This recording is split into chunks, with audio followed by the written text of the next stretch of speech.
Daniel chapter 2. On the slides I sent you, I had the wrong scripture up there, so I apologize. This is a late correction. If you pop the slides up that I came around, this is Daniel 3. We're actually in Daniel chapter 2. And in Daniel chapter 2, what we get is we get an incredible prophecy is given. We'll read here in verse 31. Here's where Daniel interprets the dream. He says in verse 31, "You looked, O king, and there before you stood a large statue, an enormous, dazzling statue, awesome in appearance. The head of the statue was made of pure gold, its chest and arms of silver, its belly and thighs of bronze, its legs of iron, its feet partly of iron and partly of baked clay. While you were watching, a rock was cut out, but not by human hands. It struck the statue on its feet of iron and clay and smashed them. Then the iron, the clay, the bronze, the silver, and the gold were broken to pieces at the same time and became like chaff on a threshing floor in the sun. The wind swept them away without leaving a trace. But the rock that struck the statue became a huge mountain and filled the whole earth. This was the dream, and now we will interpret it to the king. You, O king, are the King of kings. The God of heaven has given you dominion and power and mighty and glory. In your hands he has placed mankind and the beasts of the field and the birds of the air. Wherever they live, he has made you ruler over them all. You are that head of gold.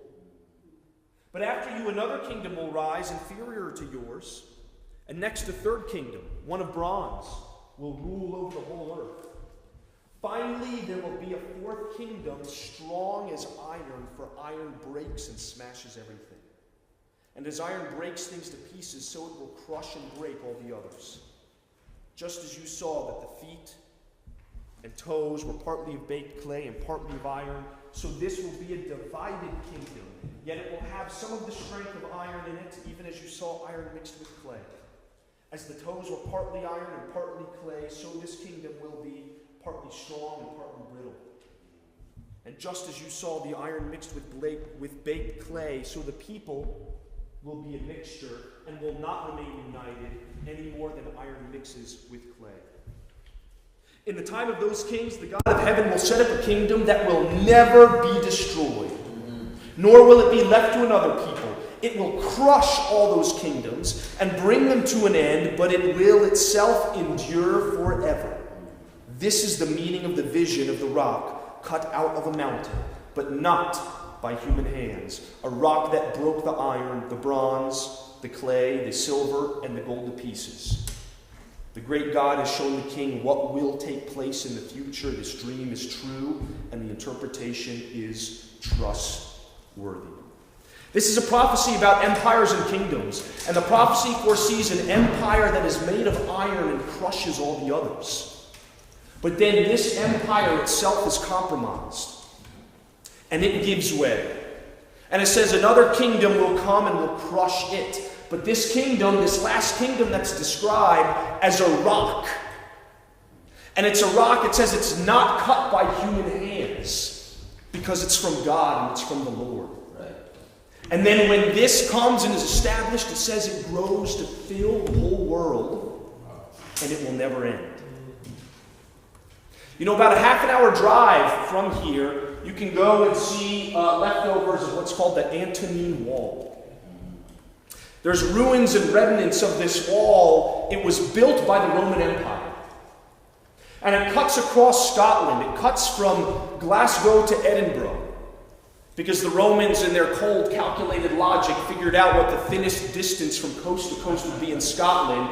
And then they built a wall there, and they decided, we're just going to defend this wall because the people north are quite an unruly people.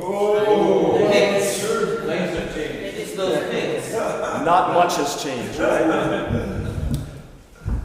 But this wall, the Antonine Wall, this represented the northernmost frontier of the Roman Empire. Yes, it did. They got that far, but then their empire got no further. And then there was a steady decline, a steady pulling back and pulling back and pulling back from that frontier until eventually, as we know from history, the Roman Empire collapsed. That empire made of iron was the Romans. Wow. And it was an empire that eventually collapsed, and now it's little more than monuments and memorials scattered around Europe, scattered around parts of the Middle East. But at that same time, during that same era, the rock came and fell on it, and that rock was the kingdom of God. It was the New Testament church. Wow. The New Testament church arrived while the Roman Empire was still flourishing in all of its glory. It started. And then it grew and it grew and it grew and it grew. The New Testament church and the New Testament movement. Today, the Roman Empire is just a part of history, but you know what? The New Testament church has since spread virtually all over the world. There are fewer and fewer places where the gospel hasn't been, even to this day. It continues to grow. The Roman Empire, it ruled with iron. The machine of war, the machine of government, the machine of taxation and infrastructure. All very impressive, and yet all of it very much gone now. But the New Testament, the church, the rock that fills the world, the strength of these things, it was not in war, it was not in government. The strength of it was the gospel message. The gospel message. It radically changed the world of its day, and it continues to radically change the world today. That's the rock that arrived during the time of the Roman Empire. What does gospel mean? Well, gospel is just short, it's an abbreviation for the term Godspell, which means good news or glad tidings. In the Greek, it's euangelon, okay? I'm not Greek, so I don't know the proper pronunciation. But you can see how the word is put together. Eu means good, and angelion means message. And you see, that's also the word where we get angels from, a messenger, right? And what that word means is to evangelize. And so when we talk about evangelizing, or when we talk about evangelists, or when we talk about evangelism, we are talking about spreading the good news and spreading the gospel. But what is the good news? What is it? I don't ask that rhetorically. I'm actually asking that out there to you. What is the good news? Very simply put. Yeah. Salvation. The news of salvation. Yeah. What specifically? What is it? What is the salvation message? That what? Christ came on earth, he died, and was resurrected on the third day. Absolutely. Spot on. The good news is Jesus Christ. Jesus Christ has come. He has arrived. He died for the sins of mankind. And not just died, but he rose again. And because he rose again, he now holds out the promise of eternal life, of being able to overcome death to anyone and everyone who would receive him. That's the good news. And that's the message that has changed the world and continues to change the world through the New Testament. We have a thesis for this course. This is the central idea behind, all the classes and all the discussions that we're going to be engaging in over the next day or so. The New Testament is a sacred collection of documents produced by a gospel-centered community, striving to build the first generation of church. And even as its teachings contain timeless and eternal application, its formation came about in a specific time period and through circumstances bound in history. Comprehending the socio-historical circumstances under which the New Testament was produced unlocks greater understanding and application of its teachings so that each generation and our generation can continue to build the church in its own generation and continue to see that awesome rock just continue to fill and fill and fill the earth in a way that will never end. And so we have 4 key motivating factors behind the formation of the New Testament. 4 key motivating factors. These were at work in and around the early church and the early community when the New Testament was being written. The first is gospel clarity. The New Testament writers were motivated to establish a clear and authentic record of Jesus to inspire faith beyond the generation of the eyewitnesses. They were motivated by gospel unity. The writers took on the challenge of nurturing a community that went from Judeo-centric, mostly Jewish, to suddenly being all nations, and breaking down the barriers that threaten division and disunity. Gospel purity. As the New Testament gospel spread, the church had to battle external and internal influences that threatened to pervert the purity of the gospel message. And finally, the gospel's legacy.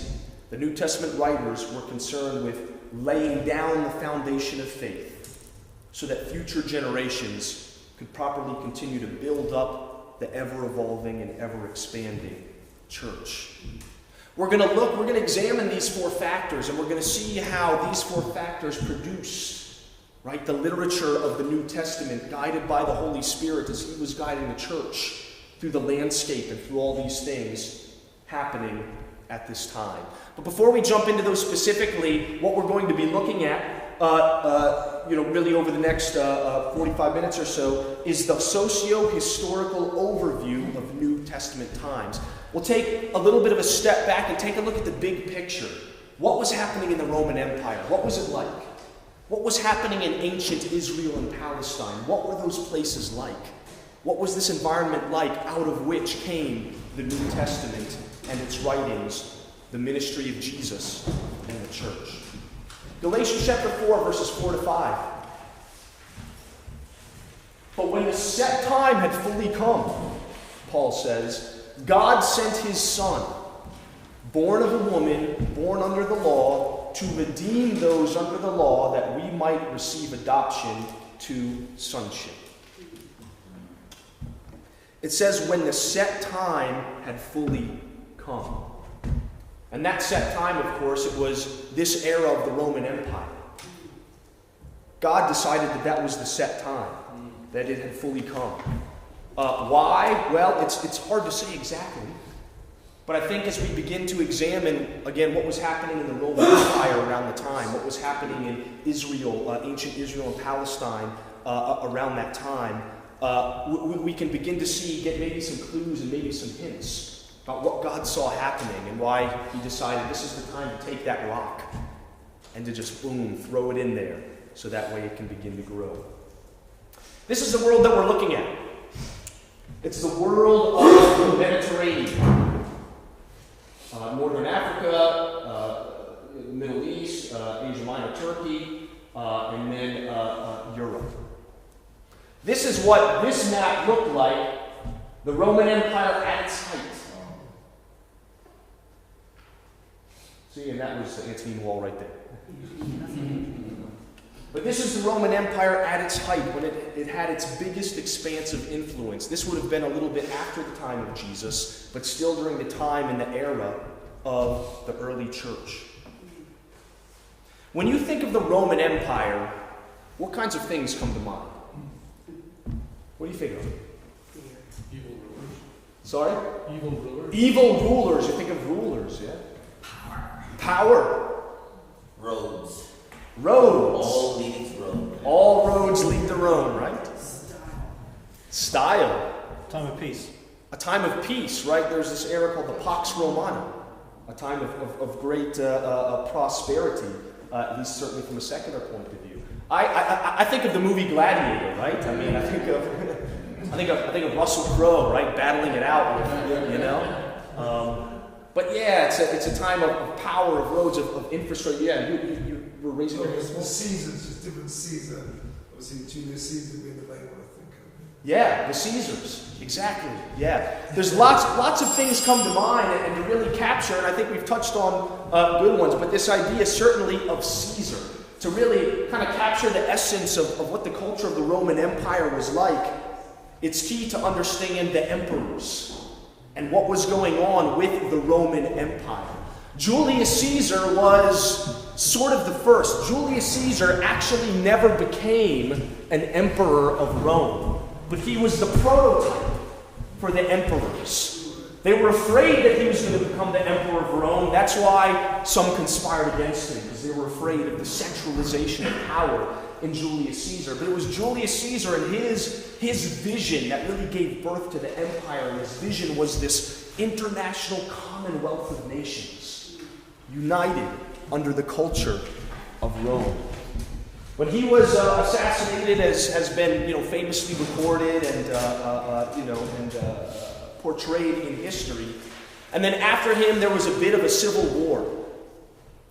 His nephew Octavius eventually defeated the other rivals, and so Octavius came to power as Caesar Augustus, the first true emperor of Rome. And Caesar Augustus, he was emperor at the time of Christ's birth. And it was his decree, his census, that brought Joseph and Mary to Bethlehem and created those conditions for what we have around Christmas. He ruled for about 40 years, though. And then when he passed away, the empire went to Tiberius. And Tiberius was emperor during the whole time of Jesus' ministry. So those 3 or so years that we read about in the Gospels of Jesus' ministry, Tiberius was emperor during that whole time. He ruled then for about 22 years and then gave way to Caligula. Caligula is one of those what we would call evil rulers and evil emperors. Right? Caligula was a little bit crazy. He claimed divine incarnation, which, by the way, was something that the Romans tried to put onto the emperors. They tried to claim Caesar Augustus as being a divine incarnation, the Son of God. Caesar Augustus rejected that. He did not want to be called that. He did not want to be known as that. But Caligula, he had no problem with that. And he set about, particularly towards the latter part of his reign, on a bit of a reign of terror. He set up statues to be worshipped. Statues of him, even set one up in Jerusalem, which created much discord, as we'll read about. He was eventually assassinated in a conspiracy. And then the empire went to Claudius. And Claudius reigned for a good 13 years or so. A lot of key events that we read about in the book of Acts happened under the reign of Claudius. The empire-wide famine that was prophesied about in Acts chapter 11 happened during Claudius' reign. He was emperor when the first apostle James was put to death in Acts chapter 12. 2 of Paul's missionary journeys happened under the reign of Claudius. It was also under the reign of Claudius when, for reasons why we're not quite certain, but there was an expulsion of Jews from Jerusalem. Priscilla and Aquila were part of that group. They eventually made their way over to Corinth and met the Apostle Paul there. But all those things happened under the reign of Claudius. After Claudius died, he was succeeded by the Emperor Nero. And Nero, once again, was one of these evil rulers. Under Nero, a number of things happened that actually coincide with the New Testament church and Jerusalem. That's when the Jewish revolt began, or the Jewish wars began in 66. Under Nero, Christians were also targeted. Christianity suffered under Caligula, also under Nero, after a famous fire that broke out in Rome. And many believed that Nero himself actually set this fire in Rome, because what he wanted to do is he wanted to clear out space and real estate to expand his palace. Okay? This was how crazy and insane he was, and people believed that he was. But he needed a scapegoat for this fire. And so Christians actually got pulled in and targeted as scapegoats for this fire, and a great persecution began. The timeline of the book of Acts, when Paul finally makes it to Rome, ends around the time of Nero as well. After the reign of Nero, then, it went to Vespasian, who was a Roman general. It was under Vespasian that the Jewish war began. He was the general that was sent into Galilee to crush the Jewish revolt at the time. And then when there was upheaval due to Nero died, Nero passed, and then there was about a year where it wasn't clear who was emperor. There was actually a civil war going on in the Roman Empire for about a year before the empire was then won for Vespasian. He left the Middle East to go back to Rome, and his son Titus was left in charge of the siege that eventually broke Jerusalem and destroyed the temple. And then after Vespasian, Titus then became emperor, and after Titus, his brother Domitian. And under Domitian, again, was one of these what we would call evil rulers. Domitian, in fact, he also claimed divine status, persecuted Christians. It was under his reign where, for the later date of Revelation, where John was exiled on Patmos, and there was the writing of Revelation. And many scholars tie, much of the imagery and much of the symbolism that has to do with persecuting the church at the time to the reign of Domitian and even Domitian himself. But these emperors, from Augustus, Tiberius, Caligula, Claudius, Nero, Vespasian, Titus, to Domitian, this represents basically the timeline of the writing of the New Testament. So all the New Testament books would be written during this span and this era of emperors. And as you get into the details of their lives, again, we've just sort of gone over it a little bit briefly, but you see there's this interesting transition from quote-unquote good emperors to bad emperors. Augustus and Tiberius, for the most part, good emperors. And then it went to Caligula, bad emperor. And then it went to Claudius, for the most part, good emperor. Then to Nero, bad emperor. Then to Vespasian and Titus, for the most part, good emperors. And then Domitian, bad emperor. And it was interesting because with each emperor, what it did is it changed the factors and the influences around the Roman Empire and actually had a big impact on the church. And the church would go through times of growth and expansion under good emperors, and then under bad emperors it would go through times of persecution and suffering. And the church would actually sort of be winnowed out. And then under a good emperor it would go through a good time again, and then under a bad emperor it would suffer persecution. And in all this time the church was just being refined, and it was being tested. And its mettle and its resolve, its character as well, was being shaped by these things.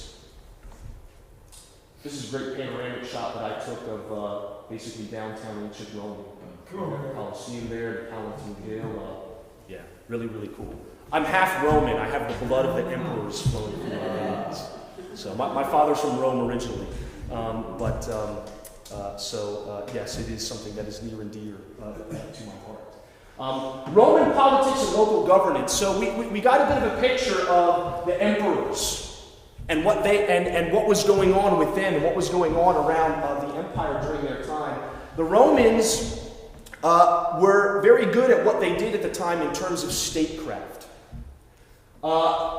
Their system was to utilize a puppet system.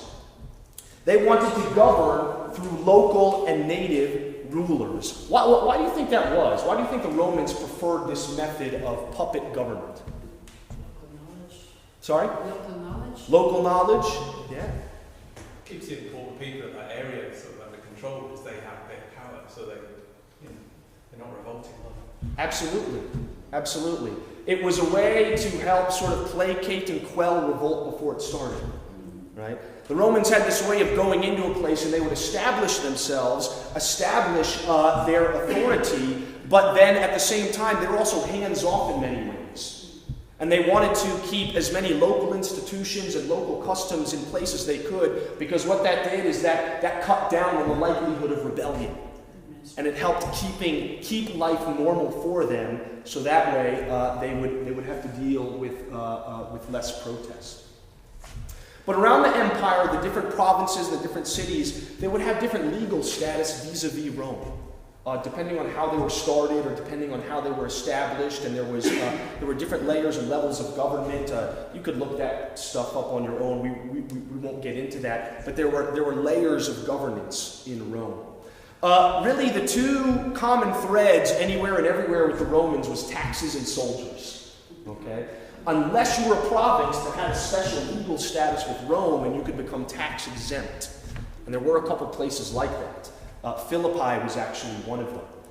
It was a colony, and it was highly populated by a lot of ex-Roman soldiers, and it had a special status.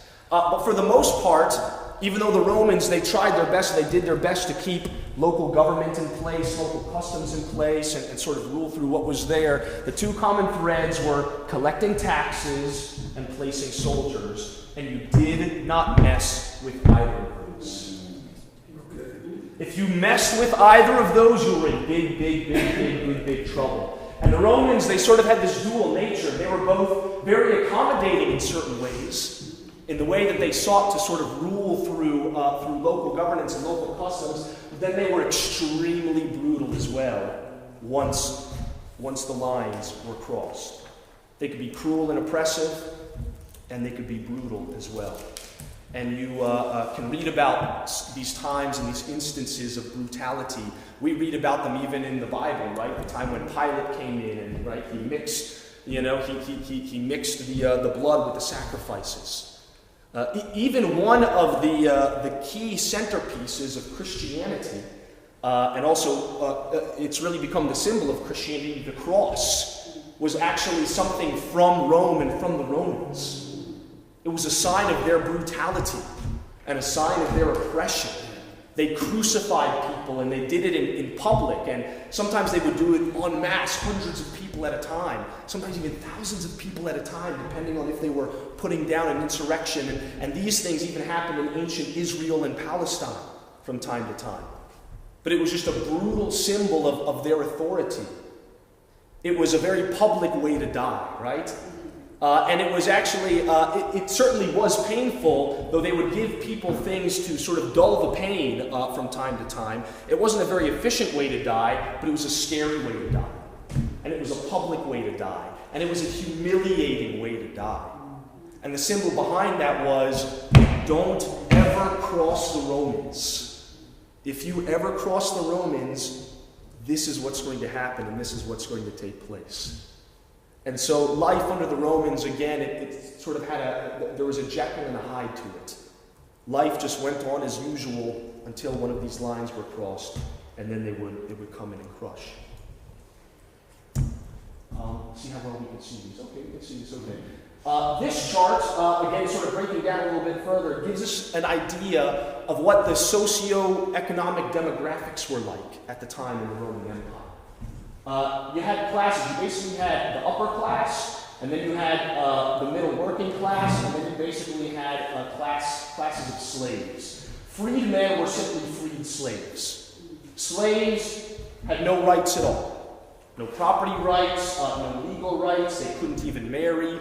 Even though, interestingly enough, many slaves were quite highly educated, and even more educated than their masters. They were doctors, they were teachers, they were accountants. But they would be bought or they would be taken as prisoners of war, and they had no rights. If they got freed, then they became freedmen. And that was when they were either ransomed free or they bought their freedom. And then they were free to mix and to intermingle in the rest of society. Plebeians, these were the middle to working class. And as you can see, I think the key thing here to notice, I think in this chart, is this right here. In ancient Israel and Palestine, about 90% of the population was this right here, plebeians. Just middle working class. So when you read in the Gospels about Jesus going out to the multitudes or going out to the crowds, right, or interacting with these big populations of people, it normally would have been these, just the farmers, the artisans, the small businessmen like fishermen, or just ordinary people from religious life. And then you did have a small sliver of the upper class, the patricians. These were your chief priests, certain Pharisees and Sadducees, the chief tax collectors, someone like Zacchaeus maybe. And again, there's interaction with all of these groups in the New Testament. You see how they mingled and how the gospel interacted with them.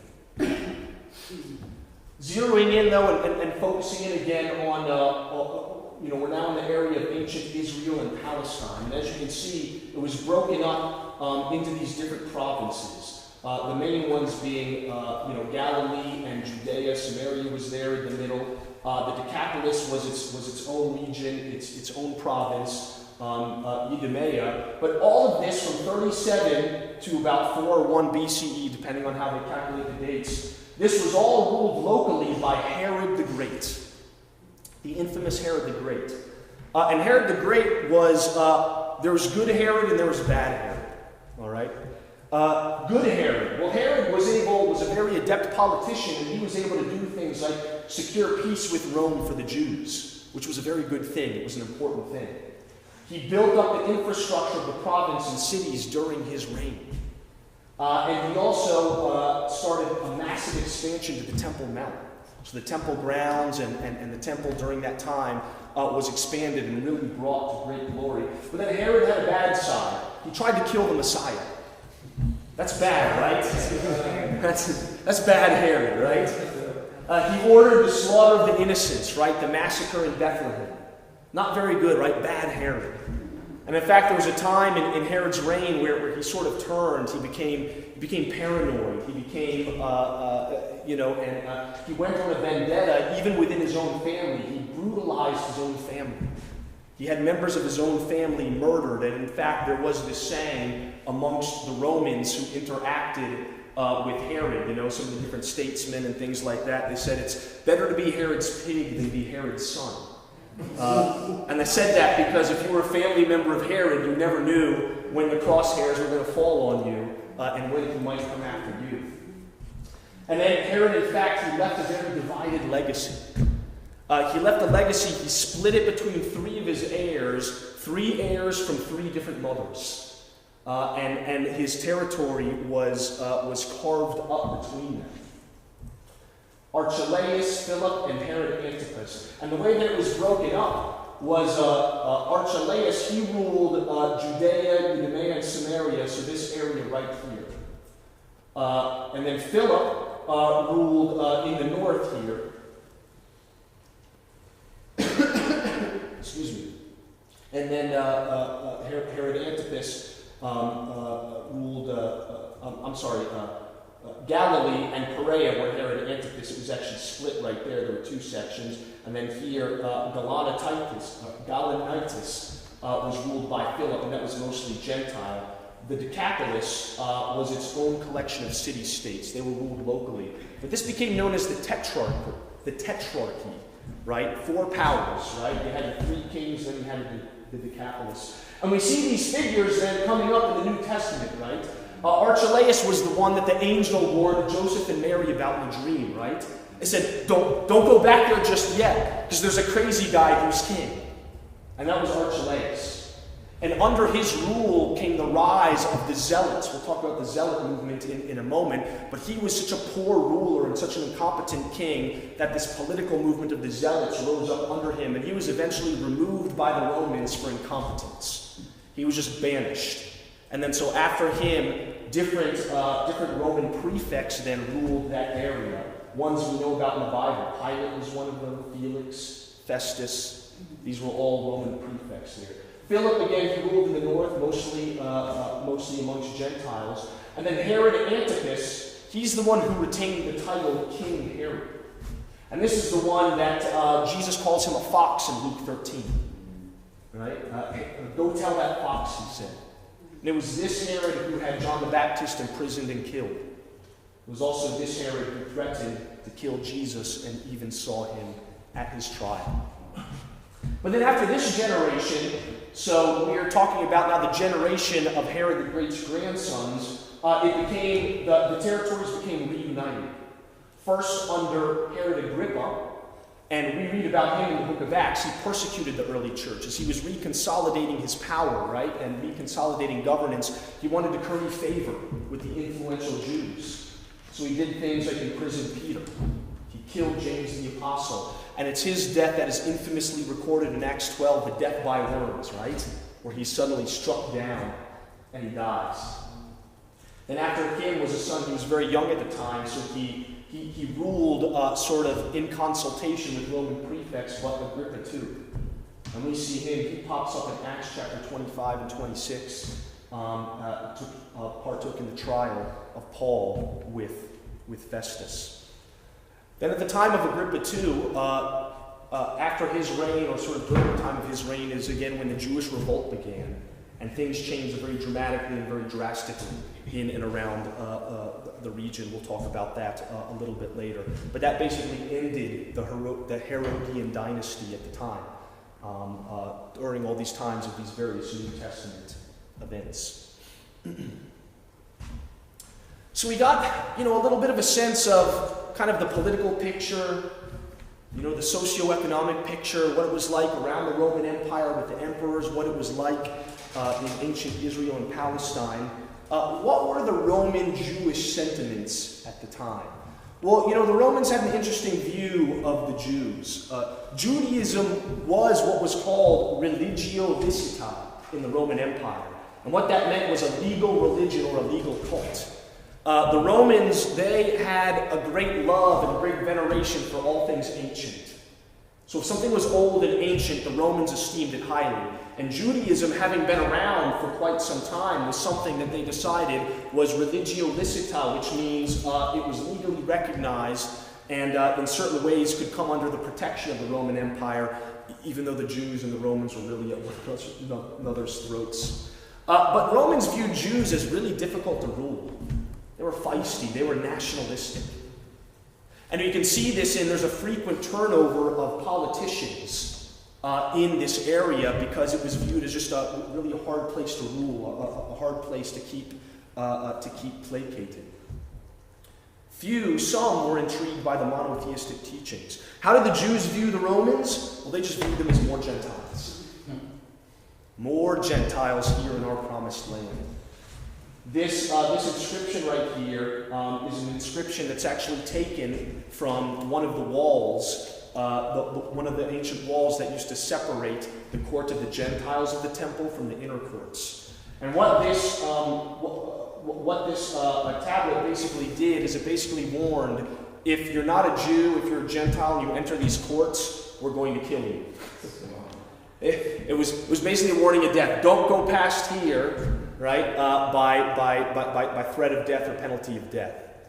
So to give you an idea, right, how the Jews viewed and how they felt about Gentiles and how they felt about Romans. There were some important Jewish groups around the time of Jesus, particularly around the time of the ministry of Jesus in the New Testament, that then sprouted up in this environment, and we read about these, throughout the New Testament. The division of these groups, though, what it really reflects the different Jewish sentiments towards Rome and their sentiments towards the Messiah, their sentiments towards the fulfillment of the promise of the Messiah. Right? We have the Sadducees, who were the priestly upper class, and these were the ones who were in charge of the temple and the temple worship, right? And they got rich off of it. They were very big into Torah. They were very big to written law. And this group had no real messianic expectations. Their view was just they would take matters into their own hands. They would deal with the Roman rulers. They would just sort of negotiate. They were collaborators with the Romans, and they would negotiate and collaborate a peace because they had no real expectations of deliverance. They always clashed with the Pharisees, and they were upper class, and they were detached from the common Jew. They clashed with the Pharisees, who, their form of worship was oriented much more around the synagogue and much more around the oral law, as opposed to the written law, the oral law. And so this was a group that was populated by rabbis, scribes, and so these were the people who were out amongst the people, out in the marketplace, right, talking and teaching, and the people kind of gaining followers and gathering disciples with them. They very much looked forward to the arrival of a Messiah, someone who was like a David, someone who would be a holy political king and would free them from Roman oppression. And their mentality really was that the Messiah would come when we are basically holy enough to receive him, right? The problem, the reason why we're in this predicament is because we've gotten lukewarm as a people, right? We are lukewarm. Judaism is lukewarm and society is lukewarm. So we got to be radical. We got to be different. That's right, amen? I'm almost fired up about that, right? We got to be radical. We got to be different. We got to get back to the teachings of God and really live them out in everyday life, right? We've heard these themes before, haven't we? See, the thing of the Pharisees, they come across as bad guys in the scriptures, but the Pharisee movement, it really just started from this desire for holiness. And this zeal to be holy, this zeal to be different, and this zeal to be set apart. The term Pharisee actually means separated ones, because they viewed themselves as wanting to stand out and be separate from the average lukewarm Judaism that was happening around them. They were very influential with the common Jew. Then there were the Zealots. Now the Zealots, they were political activists. This was a group that actually had close ties to the Pharisees. They shared many of the same sentiments of the Pharisees, but they really wanted to, they didn't want to wait for God. They really wanted to trigger the revolution, trigger the age of the Messiah through direct confrontation. And so they became an underground group, and this is the group that was hunted by the Romans. This is the group that, again, came to power under Archelaus and really became a thorn in the Roman side. We have figures like Simon the Zealot. One of Jesus' apostles actually came from and out of this group. Also Barabbas, who again was freed instead of Jesus. He was someone who was associated with the Zealot group as well.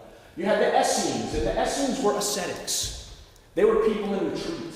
They created wilderness communities. They were apocalyptic. They were eschatological. Right? They really believed and they thought and they talked a lot about the end times coming and the end times being imminent.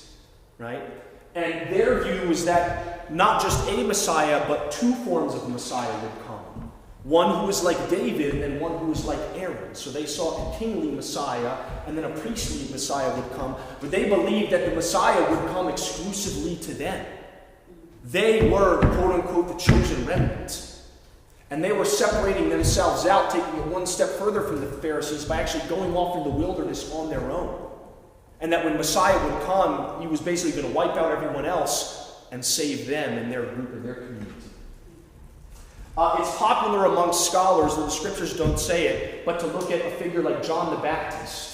And there's this sense, this belief that John the Baptist, he's the kind of person that was like an Essene. They're not necessarily saying he was part of an Essene community, but he was that kind of guy, right? John the Baptist, crazy, wild. He lived out in the wilderness, right? And every time he showed up, he was talking about end times and telling people to repent, right? But that was sort of the nature of the character of the Essenes. Then there was a smaller group called the Herodians who appear in the scriptures. And they were political. They were basically a political group. They were Hellenists. They were Greek. They were allied with the Sadducees. They were Roman collaborators. Their view of Messiah is that the Messiah is Herod's dynasty, basically. And so that's what they fought for and that's what they sought. We need to keep a Herod on the throne because the Messiah is fulfilled in King Herod's dynasty. They were part of the group that collaborated to kill Jesus.